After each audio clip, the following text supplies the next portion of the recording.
Hello বন্ধুরা, দেখো চলে এসেছি আমরা রাজা 3 কিলোওয়াট একটা চার্জার নিয়ে।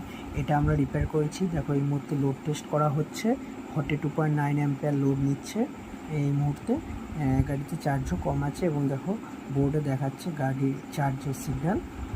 সুতরাং তোমাদের যদি কারোর প্রবলেম হয় অবশ্যই নিয়ে আসো। এটা আমরা সঙ্গে সঙ্গে রিপেয়ার করে তোমাদের হাতে তুলে দেবো 1 ঘন্টার মধ্যে, উইদিন 1 আওয়ার্স, এবং ওয়ারেন্টির সাথে। এটা দেখো মহিন্দ্রা জোর গাড়ি আছে, মহিন্দ্রা জোরের পিক আপ ভ্যান। তো তোমাদের যদি এই গাড়ির কোনো কাজ করাতে হয়, লিথিয়াম ব্যাটারি, কন্ট্রোলার এবং চার্জার, অবশ্যই আমাদের সঙ্গে যোগাযোগ করো স্ক্রিনে দেওয়া নম্বরে। এবং আমাদের চ্যানেলটাকে কিন্তু অবশ্যই সাবস্ক্রাইব করতে ভুলো না। তোমাদের সাবস্ক্রাইবের জন্য আরও 10 জন এই সুবিধা পেতে পারে। ঠিক আছে, অবশ্যই আমাদের সাথে যোগাযোগ করো এবং 1 ঘন্টার মধ্যে আমরা এই কাজটা করে দিয়ে দেবো উইথ ওয়ারেন্টির সাথে।